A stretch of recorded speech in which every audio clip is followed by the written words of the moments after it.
संकल्पतो हेमगृहेश्वरस्य श्रीमानसं रामचरित्रचित्रं गायन् जनं म्लेच्छ निपीडितं यः संसान्तयामास तं नमामि. இந்த கனகபவனத்தில் உள்ள ராமச்சந்திர பிரபுவனுடைய சங்கல்பத்தினால்தான் கோஸ்வாமி துளசிதாஸ் ராமச்சரித மானஸ் என்கின்ற துளசி ராமாயணத்தை அருளி செய்தார். அயோத்தியா ரசிக சம்பிரதாயத்தில் துளசிதாசும் முக்கியமானவர். அயோத்தியாவில் பேசக்கூடிய பாஷைக்கு தான் அவத் என்று பெயர்.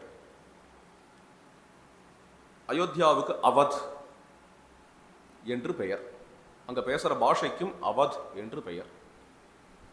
ராமருக்கு அவதேஷ் என்று பெயர். இந்த காரணத்தினால அவதுங்கிற மொழி ரொம்ப மதுரமான மொழி. அந்த மொழியில துளசிதாஸ் ராமச்சரிதமானஸ் பண்ணார் என்கிறது முக்கியமான விஷயம். துளசிதாஸ் மாறி மாறி இருந்திருக்கார். அயோத்தியாவில் சில வருடங்கள் இருப்பார், காசியில் சில வருடங்கள் இருப்பார், அப்புறம் அவருடைய ஊர் சித்திரக்கூட்டத்தில் சில வருடங்கள் இருப்பார். அவரோட நேட்டிவ் அது. இவ்வாறு மாறி மாறி இந்த 3 ஊர்லேயும் வாழ்வார். 3 ஊர்லேயுமே அவரோட வீடு இருக்கு. அயோத்தியாவில் கூட அயோத்தியா வந்தால் துளசிதாஸ் இருக்கிற வீடு இன்னைக்கும் இருக்கு, துளசி ஸ்மாரக் பவன். கனகபவனத்தில் உள்ள ராமச்சந்திர பிரபுனுடைய ஆக்ஞையினால அத்தியுதமான ஒரு கிரந்தம் ராமச்சரிதமானஸ் என்று பண்ணார். காசி விஸ்வநாதருடைய ஆக்ஞையினாலையும் பண்ணார். காசி விஸ்வநாதருடைய ஆக்ஞையினால என்ன கவிதைகள்லாம் பண்ணாரோ, கனகபவனத்தில் உள்ள ராமருடைய ஆக்ஞையினால என்னென்ன கவிதைகள்லாம் பண்ணாரோ இது எல்லாத்தையும் பின்னாடி சேர்த்தார், ஒரே கிரந்தமாக ஆக்கினார். வாஸ்தவத்தில் 3 கிரந்தம் பண்ணி 3த்தை ஒன்னாக்கினார் என்று சொல்லப்படுகிறது. சித்திரக்கூட்டத்தில் ஒரு ராமாயணம், வாராணசியில் ஒரு ராமாயணம், அயோத்தியாவில் ஒரு ராமாயணம் பண்ணி இந்த 3த்தையும் ஒன்னா சேர்த்து ராமச்சரிதமானஸ் என்று பெயரிட்டார். அதுதான் இன்றைய தினம் வரைக்கும் ரொம்ப விசேஷமாக வட இந்தியாவில் எல்லார் வீட்டிலையுமே எல்லா கோவில்லையுமே, அது என்ன கோவிலாக இருந்தாலும் சரி, அம்பாஜி மந்திர், துர்காஜி மந்திர், ராதாகிருஷ்ண மந்திர், எந்த கோவில்லையும் மானஸ் பாட் ராமச்சரிதமானஸ். அது மாதிரி எந்த வீட்டில் எந்த விசேஷம் நடந்தாலும் மானஸ் பாட். அது கல்யாணமாக இருக்கட்டும், அது சாவாக இருக்கட்டும், சாவு முடிஞ்சு சுபம் வரும்பொழுது மானஸ் பாட், கிரகப்பிரவேசமாக இருக்கட்டும், எல்லாத்துக்கும் ஒரு ராமச்சரிதமானஸ் பாராயணம் என்று இந்த ராமச்சரிதமானஸ் என்கிறது வட இந்தியா முழுக்க இங்கே இருக்கிறவர்களுடைய ஒரு கல்ச்சரில், சம்ஸ்கிருதியில் இருக்க ஆரம்பிச்சது. இங்கே இருக்கிறவர்களுக்கு பெரிய வழிகாட்டியாக அமைஞ்சது. மீடிவல் ஏஜில் ரொம்ப கஷ்டப்பட்டு இருந்த மக்கள், வெளிநாட்டு தாக்குதலால் மிகவும் கஷ்டப்பட்ட மக்களுக்கு பெரிய ஆறுதலாக அமைஞ்சது துளசி ராமாயணம் என்கிறது. மேலும் கனகபவனத்தில் இருக்கக்கூடிய ராமச்சந்திர பிரபுவனுடைய சரித்திரம், மதுகர் ஷா அப்படின்னு ஒரு ராஜா. அந்த ராஜாவினுடைய தர்மபத்னி கணேச தேவி என்று பெயர். ஆசீன் மதுகரோ நாம ராஜா தர்மபராயணः நாம்னா கணேச தேவீதி தஸ்ய பத்னி ச சுந்தரி சாராஜ்ஞி ஷீல சம்பன்னா பிரேம வாத்சல்ய பூஷிதா ஸ்ரீராமம் புத்திரபாவேன பூஜயாமாச சந்ததம். புந்தேல்கண்டனுடைய மன்னன் மதுகர் ஷா. கணேசதேவிக்கு பரமராம பக்தி. கௌசல்யம்மாவுக்கு எப்படியோ அது மாதிரி ராமரை குழந்தையா பார்ப்பாள். ராம் லல்லா, ராமரை குழந்தையா பார்ப்பாள் கணேசதேவி. சா கதாச்சித் சாதுபிஷ்ச சாக்கம் சாகேதம் ஆபச்சேகே தத்ரைவ நிவசந்தி ச ந சஸ்மார நிகேதனம். அயோத்தியா யாத்திரையாக புறப்பட்டு வந்தாள் கணேசதேவி. நிறைய பாகவதர்கள்லாம் நாமசங்கீர்த்தனம் பண்ணிட்டு அயோத்தியாவுக்கு வர அவர்களோட கூட வந்துவிட்டா. வந்து அயோத்தியாவில் ஒரு சாமானிய பெண்மணி மாதிரி தங்கிட்டு இருக்கா. ஒரே ஒரு துளசி மாலையை போட்டுண்டு கனகபவனத்துக்கு வந்து ராமரை பார்த்துண்டு, அந்த ராமரை வாத்சல்ய பாவத்தோட பார்த்துண்டு, நம்ம குழந்தைன்னு பார்த்துண்டு ஏதோ கடைசி இடத்துல வாசம் பண்ணிட்டு இருக்கா. திரும்பி ஊருக்கு போகணுங்கிற எண்ணமே வரல அவளுக்கு, அந்த அம்மாவுக்கு. ததா வசந்தீம் சாகேதே சந்தியக்த சதனாம் பிரியாம் சமானினாய பகுதா சாந்த்வயன் ஸ்வகிருஹம் நிருபஹா. ராஜா கணேசதேவிக்கு கடிதம் எழுதினார். மறுபடியும் ஊருக்கு வந்து சேருமா என்று கடிதம் எழுதுறார். ஏன்னா அயோத்தியாவை விட்டு பிரியறதுக்கு மனசு இல்லாம அயோத்தியாலேயே தங்கிட்டா அந்த அம்மா. ததாபி ராஜ்ஞி ஸ்ரீராமம் தியக்த்வா கந்தும் கிருஹம் ஸ்வகம் நேச்சதி ஸ்ம பிரியேணாபி சமாஹூதா புனః புனஹ. கணேசதேவி திருப்பி ஒரு கடிதம் எழுதினார் ராஜாவுக்கு. என் பிள்ளைய விட்டுட்டு என்னால வர முடியலையே என்று. ராஜா என்ன பண்ணார், தம் கோசலகுமாரம் சே சமானிய த்வயா சஹே ஆகச்சத்வரயா கேஹம் இதி தாம் பிராஹ பூபதி. ரொம்ப அலட்டிக்கல ராஜா, ஹாய் ஹோய்ங்கல, சிம்பிளா இன்னொரு ஒரு லெட்டர் போட்டார். நம்ம பிள்ளையோட வந்து சேரு, அவ்வளவுதான்.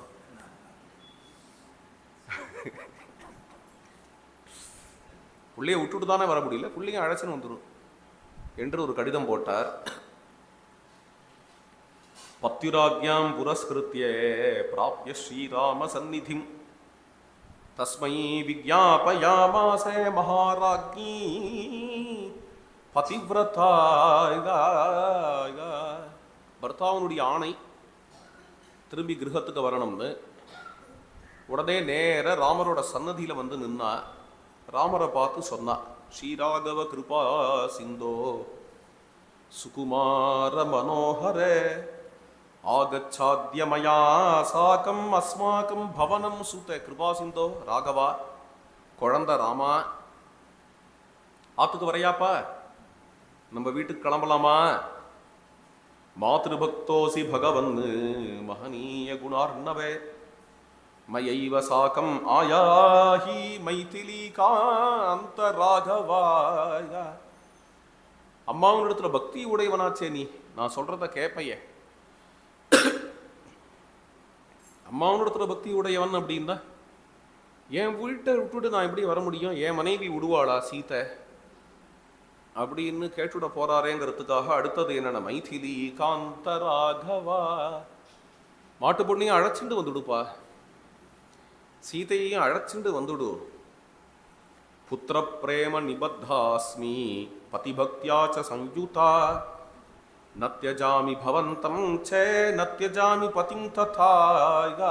என்னால என்னோட பர்த்தா என்னுடைய கணவரையும் விட முடியாது, என் புள்ள ராமனையும் விட முடியாது. என்னுடைய இந்த தர்ம சங்கடத்தை புரிஞ்சுன்னு நீதான் என்னோட வந்தாகணும். இத்யேவம் பகுதா ராஜ்ஞி பிரளபந்தி புனః புனः ஸ்ரீராமம் ஆஹ்வயாமாஸே ஜனனி பாலகம் யதா. இன்னைக்கு கனக பவனத்துல நின்று கொண்டு ராமரிடத்துல இப்படியே பிரார்த்தனை பண்ணிண்டு அப்புறம் போயிட்டா ராத்திரி. சுப்ரபாதே மகாராஜ்ஞி சம்பிராப்ய சரயூம் நதீம் ஸ்நானம் சகார விதிவத் ஸ்மிருத்வா சீதா மனோகரம்.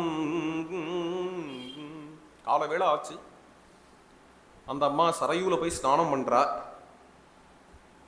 சீதாராமாவோட மனசுக்குள்ள ஸ்மரிச்சுண்டே சீதாராம நாம சங்கீர்த்தனம் செய்து கொண்டே ஸ்நானம் பண்றா.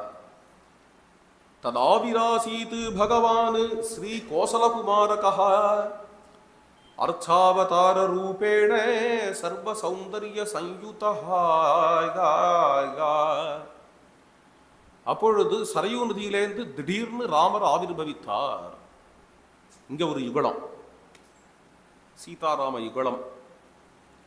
கணேசதேவி இந்த அர்ச்சாவதாரத்தை பார்த்தாள். ரொம்ப அழகான ராமர். கணேசதேவி தம் ராமம் விலோக்ய சுகுமாரகம் புலகாங்கித சர்வாங்கீ சம்பிராப பரமான்முதம். திருஷ்டுவா திருஷ்டுவா ச சானந்தம் பரிரேபே புனః புனः தம் ராமம் சுகுமாராங்கம் பரமானந்த பூரிதா. ஆஹா, நான் வான்னு கூப்பிட்டேன் இல்லையா, வந்துட்டார். அந்த குழந்தைகளை சீதையும் ராமனையும் இருக்க கட்டிண்டாளாம் கணேசதேவி. ஆனந்த பாஷ்பம் விட்டாள், மேனி சிலிர்த்தாள். அந்த 2 குழந்தைகளையும் அப்படியே அள்ளிண்டு பாகவதர்களோட பெரிய நாம சங்கீர்த்தனம் செய்து கொண்டு நேர தன்னோட ஊருக்கு திரும்புறா. சந்தோஷமா ராமன் நம்மளோட வந்துட்டான் என்று ஊருக்கு திரும்புறார். தம் உபாதாய சானந்தம் ஸ்வராஜ்யம் சமுபாகதா பர்த்ரே நிவேதயாமாசே சர்வம் விருத்தாந்தமேவ ச. புந்தேல்கண்டுக்கு ராமர் திரும்பி வரார் என்கிறத தெரிந்து கொண்டு ராஜாவும் ரொம்ப சந்தோஷப்பட்டு ராமர் வரத்துக்காக பெரிய தோரணங்கள்லாம் கட்டி பூர்ண கும்பங்கள்லாம் கொடுத்து ரொம்ப விசேஷமா இந்த சீதாராமர்களை ராஜா சுவாகதம் பண்ணார். ராஜாவும் ராணியுமா சேர்ந்து இந்த வந்த சீதாராமாளுக்காக அவா ஊர்ல ஒரு அழகான கோவில் கட்டினார்கள்.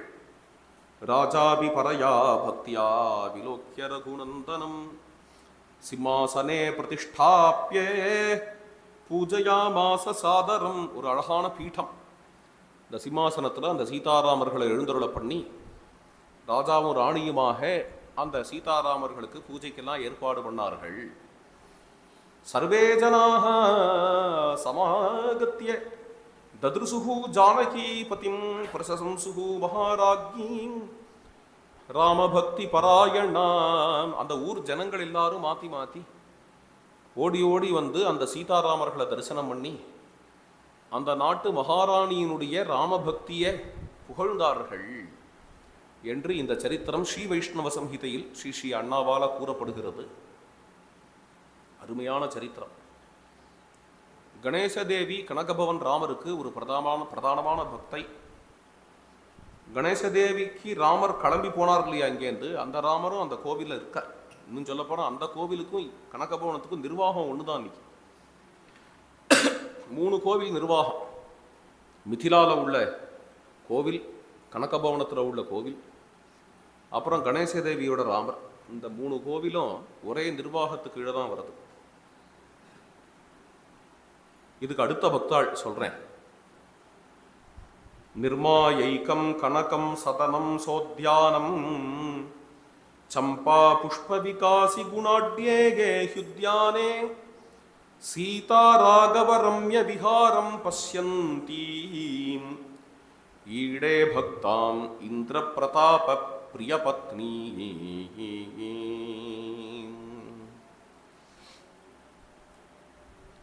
மதுகர்ஷாவனுடைய வம்சத்தில் வந்தவர் தான் மகாராணா பிரதாப் சிங்.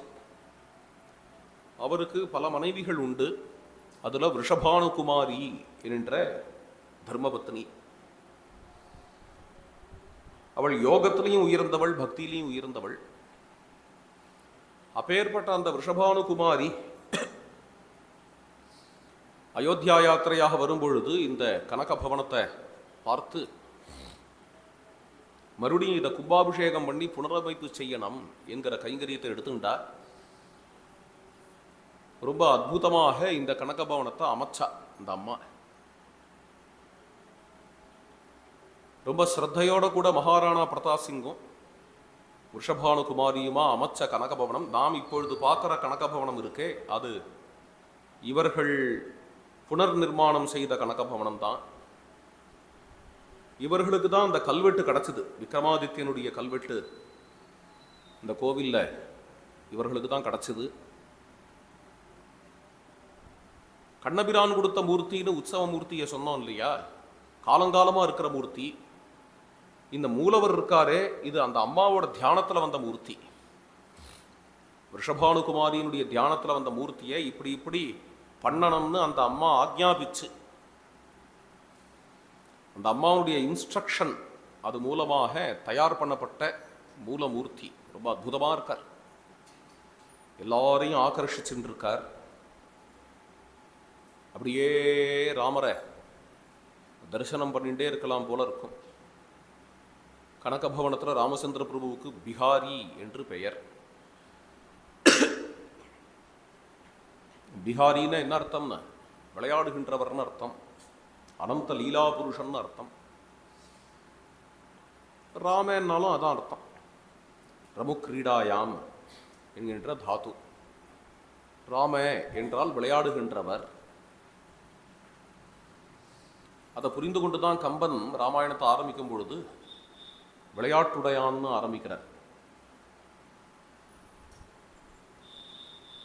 நம்மளால அளக்க முடியாத அவருடைய விளையாட்டை, மெஷர் பண்ண முடியாத விளையாட்டு உடையவர். அப்பேற்பட்ட பிஹாரியாக சீதாதேவியோட கூட அற்புதமாக சேவை சாதித்து கொண்டு கனகபவனத்தில் ராமச்சந்திர பிரபு எழுந்தருளி இருக்கிறார். முதல்ல ரிஷபானுகுமாரியினுடைய ஹிருதயத்தில் தியானத்தில் வந்தவர். அதுக்கப்புறம் மூர்த்தியா வெளிப்பட்டு கொஞ்சம் பழகணும் அந்த ராமரோட. எடுத்த உடனே புரியாது, சித்திரத்தில் பார்த்தா கூட புரியாது, வீடியோவில் பார்த்தாலும் புரியாது, நேர பார்த்தா தான் புரியும், நேர பார்த்தாலும் புரியாது. ரொம்ப அழகா தன்னிடத்துல வரவர்களை ஒரு பண்புல பழக்குவர் ராமர். அவரிடத்திலேருந்து வரக்கூடிய அந்த ஒரு ஆரா, அந்த ஒரு பிரபை, அது கனகபவனம் முழுக்க வியாபிச்சு அதன் பிறகு இந்த அயோத்தியா முழுக்க வியாபிச்சிருக்கும் பார்த்தேன்னா. அதனால தான் இந்த அயோத்தியா இன்றைய தினம் அளவும் பிரேம பூமியாக இருக்கு. அயோத்தியாவில் சாதாரணமாக நீங்கள் மக்களோட பழகி பார்த்தா தெரியும், எல்லாரும் ரொம்ப பிரேமையோட பழகுவார். சித்த அண்ணண்ட போயிட்டா எப்படி இருக்குங்கிறது நமக்கு புரியும். ரொம்ப கான்ட்ராஸ்டிங்காக இருக்கும். அயோத்தியாவை தாண்டி வெளியூர் போனோம்னா மக்கள் எப்படி இருப்பாங்கிறதுக்கும் அயோத்தியாவில் எப்படி இருப்பாங்கிறதுக்கும். எப்பொழுதுமே அயோத்தியாவில் உள்ள ஜனங்கள் ஒரு மாதிரி ஒரு தனி நிலையில தான் இருப்பா. திடீர்னு எங்கேயாவது வண்டியை நிறுத்தி கனகபவன் எப்படி போகிறதுன்னு கேட்டால் கூட அப்படின்னு தான் வரும். ஏன்னா அது ஒரு தனி நிலை. அந்த ஒரு ஆனந்தத்தை அனுபவித்து கொண்டு இருப்பார்கள். அதான் சொன்னேனே, அவருடைய பிரபை, அவருடைய ஆரா எல்லா இடத்துலையும் வியாபிச்சிருக்கு. கனகபவனத்தை பார்த்தேன்னா அங்கே இருக்கக்கூடிய அர்ச்சகர், அங்கே பாடக்கூடிய பாகவதர்கள், அப்புறம் தரிசனார்த்திகள், அங்கே பெருக்கக்கூடியவர்கள், அங்கே உள்ள வாட்ச்மேன், துவாரபாலகர்கள் வரைக்கும் அந்த பிரபுவனுடைய பிரேமை, கிருபை, அனுகிரகம் வியாபிச்சிருக்கும். அதனுடைய வியாப்தி. சில சமயம் காவலுக்காக சில உற்சவங்களில் போலீஸ்காரால கூட போடுவார். இந்த போலீஸ்காரெல்லாம் கூட அந்த பிஹாரியை அப்படியே பார்த்துட்டே இருப்பார். வெறும் தரிசனம் தான், வெச்சகன் வாங்காத பார்த்துட்டே இருப்பார். அதுலேயே மனசு பண்பட்டுடும். அது மாதிரியான ஒரு அற்புதமான அபூர்வமான மூர்த்தி, அபூர்வமான மூர்த்தி. ரொம்ப ஹாயியா உட்கார்ந்துட்டு இருப்பார். ரொம்ப ஃபார்மலா கையில வில்ல வச்சுட்டு சஜ்ஜமா ரெடியா நிற்பார் மற்ற இடங்கள்லாம். இங்க பிரபுவுக்கு நம்மளுடைய திவ்ய தேசம் விஷயமா பார்த்தாலே வீற்றிருந்த திருக்கோலம்னு தான் பேரு. தன்னுடைய வீட்டுல தான் உட்கார்ந்துட்டு இருக்கார். வெளியில எங்கேயோ போய் நிற்கல. அதனால என்னென்ன வில்லு கூட எப்பயாவது தான் வைப்பாங்க. தினம் வில்லு கிடையாது ராமருக்கு. திருக்கரத்தை இப்படி வச்சுட்டு இருப்பார். இதுல ஒரு பானத்தை சொருகணும், அல்லது வில்ல இப்படி வச்சுட்டு இருப்பார், இப்படி பிடிச்சுட்டு இருப்பார். வில்லுக்காக தான் அந்த கை இப்படி இருக்கு. ஆனா தினம் வில்லு இருக்காது. ராமநவமி அன்னைக்கு இருக்கும், விசேஷ தினங்கள்ல இருக்கும், சீதா நவமிக்கு இருக்கும். மற்ற சமயம்லாம் இங்க ஒரு புஷ்பத்தை சொருகி இருப்பார், அப்படியே இருப்பார். அது மாதிரி எழுந்தருளி வரக்கூடிய எல்லா பக்தர்களுக்கும் இன்றைய தினம் வரைக்கும் அருள் புரிந்து கொண்டு இருக்கிறார். அவருடைய அருள் சொன்னேன் இல்லையா, உலகம் முழுக்க வியாபிச்சு ஒரு அருள். அதுக்கப்புறம் அயோத்தியா முழுக்க வியாபிச்சு ஒரு அருள். கனகபவனத்துல முழுக்க வியாபிச்சு ஒரு அருள்னு மூணா பிரியறத இந்த அம்மா பாடுறா, விஷபானுகுமாரி, மகாராணா பிரதாப் சிங்கோட தர்மபத்னி. இந்த பாட்டு என்னைக்கும் தினமுமே அங்க பாடுற பாட்டு தான். जगत सैया मोरी छोड़ो न भैया, अवध सैया मोरी छोड़ो न भैया, सिया के सैया मोरी छोड़ो न भैया. சையா என்றால் உசுருன்னு அர்த்தம். இதெல்லாம் அவதி பாஷை, அவது பாஷை. அவது சையா, ஜகத்து சையான்னா உலகத்தின் உசுரே. சோடோன பையா அப்படின்னு, பையான்னா கைன்னு அர்த்தம். என்ன கை விட்டுடாதே. அது மாதிரி அடுத்தது ஜகத்தே சொன்னா இல்லையா, அடுத்தது அவது சையா, அயோத்தியின் உயிரே, என்ன கை விட்டுடாதே.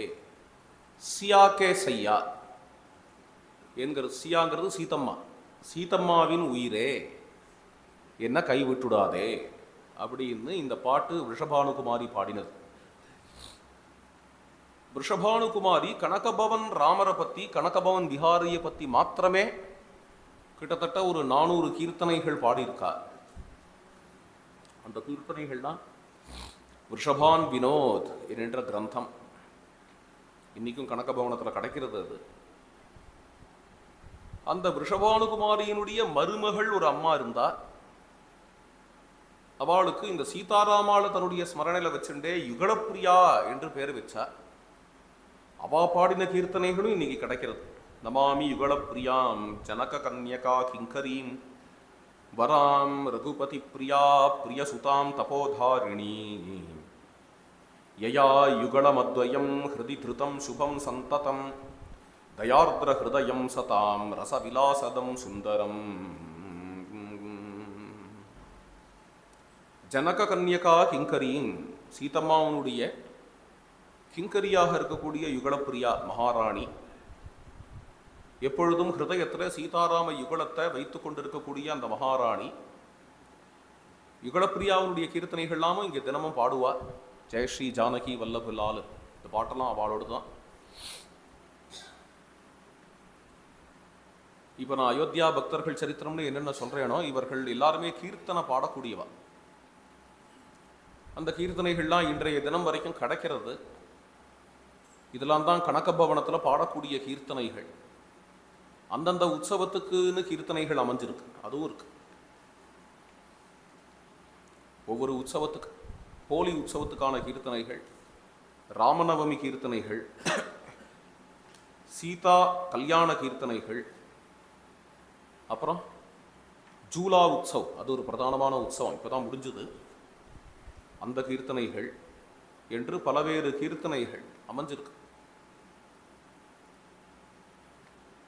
இந்த மகாராணா பிரதாப் சிங்கோட வம்சம் எவ்வளவு உயர்ந்த வம்சமோ, பிரதாப சிம்ஹ சத்வம்சம் நமாமி பிரபு கிங்கரம் யதீயைஹி கிரீடதி பிரேம்ணா விஹாரி ரகுநாயகா.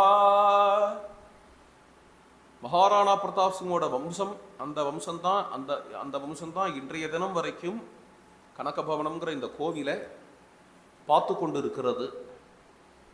அந்த வம்சத்தை சேர்ந்தவர்கள் தான் ட்ரஸ்டிகளாக இருக்கிறார்கள். விஷபான் சேது ட்ரஸ்ட் என்று பெயர்.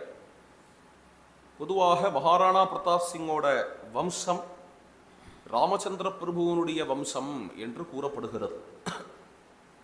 இன்றைய தினம் அளவுக்கு ராமருடையவே வம்சம். இது ஒரு ஆச்சரியமான விஷயம். இது உண்மையாக இருந்தால் நினைச்சு பாருங்க, இந்த ராமருடைய வீடு எத்தனை யுகம் முன்னாடி ராமாயணம் நடந்திருக்கணும். அந்த சமயத்தில் இந்த வீடு இருந்தது. அப்பேலேருந்து இப்போ வரைக்கும் இந்த வீடு இருக்கு. அதுவும் ராமருடைய வம்சத்தின் கையிலேயே இருக்கு என்கிறது எவ்வளவு பெரிய விஷயம். சேங்கனூரில் இருக்கக்கூடிய நம்ம வீடு பெரியவாச்சாம்பிள்ளை காலத்திலேருந்து அதுக்கு முன்னாடி எத்தனை மகான்கள் இருந்தார்களோ, மதன்வயே மத்பிதிருபிர் மயாச்சே மகர்ஷி துல்யைர் மஹிதோ மகாத்மா. இன்னைக்கும் சேங்கனூர்ல அந்த வீடு இருக்கு இல்லையா? இது எவ்வளவு பெரிய பெருமை இல்லையா? 800 வருஷம் ஆயிருக்குமா? 1000 வருஷம் கூட ஆயிருக்கலாம். அயோத்தியாவில் உள்ள கனக பவனத்தினுடைய பெருமையை என்னன்னு சொல்றது? ராமச்சந்திர பிரபு திரேதாயுகத்தில் அங்க எழுந்தருளி இருந்தார். வால்மீகி ராமாயணத்துல இந்த அயோத்தியாவினுடைய வர்ணனை, கனக பவனத்தினுடைய வர்ணனை அதி விஸ்தாரமாக வருகிறது. சுமந்திரர் கனக பவனத்துக்கு எப்படி வந்தார், கனக பவனத்துல என்னென்னலாம் இருந்தது, சுமந்திரர் எப்படி அங்க உள்ள ஒவ்வொரு பிராகாரத்தையும் தாண்டி வரார், ராமருடைய அடியார்கள்லாம் எப்படி இருந்தார்கள் கனக பவனத்துல, எல்லாத்தையும் சொல்றார். ஒவ்வொரு கட்டையா தாண்டி வந்து கடைசியா அந்த மணிக்கதவு திறக்கும் பொழுது உள்ளுக்குள்ள சீதாராமர்கள் எப்படி எழுந்தருளி இருக்கிறார்கள். தம் வைஸ்ரவண சங்காசம் உபவிஷ்டம் சுலங்கிருத்தம் ததருசே சூதா பரியங்கே சௌவர்ணே சோத்தரச்சதே. சீதை ராமருமா எப்படி எழுந்தருளி இருக்கா என்கிறத சுமந்திரர் தரிசனம் பண்றார். கனக பவனத்துல எப்படி அங்கங்க மணிகள்லாம் பதிக்கப்பட்டு இருக்கு, ரத்தனங்கள்லாம் பதிக்கப்பட்டு இருக்கு, எல்லாத்தையும் வால்மீகி முனிவர் விஸ்தாரமா வர்ணிக்கிறார். அப்பேற்பட்ட அயோத்தியா இன்றைய தினம் வரைக்கும் இருக்கு. அப்பேற்பட்ட கனக பவனம் இன்றைய தினம் வரைக்கும் இருக்கு. அந்த கனக பவனத்தினுடைய சொந்தக்காரர்கள் யாரு அப்படின்னு அந்த ராமருடைய வம்சத்தை சேர்ந்தவர்களே. பிரதாபசிம்ஹ சத்வம்சம் நமாமி பிரபு கிங்கரம் யதீயைஹி கிரீடதி பிரேம்ணா பிஹாரி ரகுநாயகः. இன்றைய தினமும் கூட நாம் கனகபவனத்துக்கு போனால் மகாராணா பிரதாப் சிங்கோட சித்திரம் இருக்கும். அப்புறம் அந்த வம்சத்தவர்களுடைய சித்திரங்கள்லாம் இருக்கும் அந்த ஹாலில். ஒரு கோவில்ல போய் இதெல்லாம் ஏன் மாட்டி வச்சிருக்கா என்று யாரோ கேட்டா என்கிட்ட. இது கோவில்னு நம்ம பார்க்குறோம், அவர்களை பொறுத்த வரைக்கும் அவர்களோட வீடு, அவர்களோட வீடை நல்ல வேளையா நம்மளுக்கும் திறந்து விட்டுருக்கா. ராமரோட வீடா இருக்கிறதுனால வந்து சேவிச்சுக்கிட்டோம். ராமர் அப்படிங்கிறவர் அவர்களுக்கு மூதாதையர் அப்படின்னு தான் அவ பார்க்கறா, அப்படிதான் அவ பார்க்கறா. அப்ப என்ன ஆகும் அப்படின்னு, ராமரிடத்துல ராமர் வந்து நம்மளுடைய குலபதி என்கின்ற ஒரு பாவம் அந்த வம்சத்துல வந்தவர்கள் வந்த குழந்தைகள் உட்பட எல்லாமே ராமரிடத்துல ரொம்ப உரிமையா பழகும். எய்சக கிரீடத்தே பிரேம்னா, அவர்களோட கூட ராமச்சந்திர பிரபு அனாயாசமாக இன்றைய தினம் வரைக்கும் விளையாடி கொண்டிருக்கிறார் என்று ரிஷபானுகுமாரி. இது அந்த வம்சத்துல வரக்கூடிய ராஜாக்கள் மட்டும்தான் இல்லை, ராணிகளும் ரிஷபானுகுமாரி, யுகலப்பிரியாஜி, கணேசதேவி இவர்கள்லாமும் ராமரிடத்துல எப்படி அபாரமான பக்தி உடையவர்கள் என்கிற ஆச்சரியமான விஷயங்கள் நாம் பார்க்கிறோம். இது ஏதோ ராஜவம்சத்தோட மட்டும்தான் பழகுவாரா அப்படின்னா அப்படி இல்லை. இங்க இருக்கக்கூடிய சாமானிய ஜனங்கள்லேருந்து ஆரம்பிச்சு சாதுக்கள் எல்லாரிடத்துலையும் எப்படி பழகினார். இந்த மகாராணி கனகபவனத்தை கட்டும் பொழுது அவ மனசுக்குள்ள என்ன நினைச்சா அப்படின்னா, 8 குஞ்சங்கள் கட்டணம் அப்படின்னு விஸ்தாரமா. ஷயன் குஞ்ச்,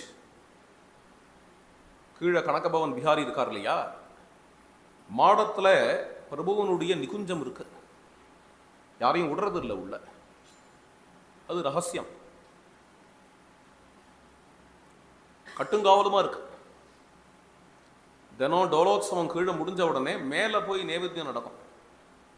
அதையே 8 விதமா கட்டணம் அப்படின்னு மகாராணி நினைச்ச பொழுது ராமச்சந்திர பிரபு மகாராணியின் இடத்துல தெரிவிச்சார், அஷ்டௌ சீதா ராமச்சந்திரஸ்ய குஞ்சாஹா ஏகோ பௌமே ஹேமகேஹே விஷாலே அன்யே சப்தஸ்ரீ ரசாட்யஸ்ய சித்தே சீதாராம பிரேம மோதைக பாவாஹ.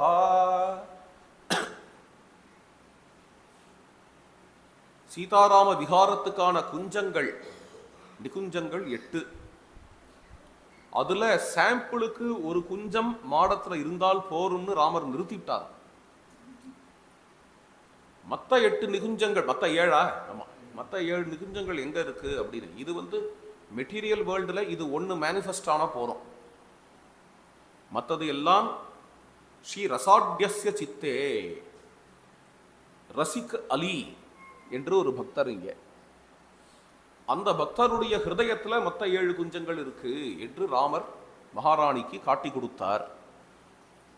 அப்போ வெளியில என்ன கோவிலை பார்க்கிறோமோ இந்த கோவில் இன்னும் பல்மடங்காக பெருகி பக்தனுடைய ஹிருதயத்துல ஆச்சரியமாக காட்சி அளிக்கிறதுங்கிற இந்த வைபவம். ரசிகலியோட கீர்த்தனைகளும் இருக்கு ராமருக்கு. அவர் ராமச்சந்திர பிரபு மகாராணியின் இடத்துல ரசிகலியினுடைய ஹிருதயத்துல நான் இதையே 7 மடங்கா வளர்த்து விளையாடுகிறேன்னு சொல்றாருன்னா அப்போ அவர் எவ்வளவு பெரிய மகந்தா இருக்கணும். இது மாதிரி ஒரு நாயனார் சரித்திரம் கூட உண்டு.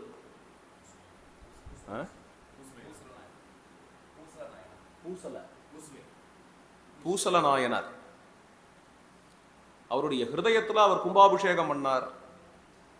மன்னன் பார்த்து வியந்தான் என்று சிவபெருமான் அந்த கும்பாபிஷேகத்துக்கு போயிருக்கேன் அப்படின்னு சொன்னார்னு.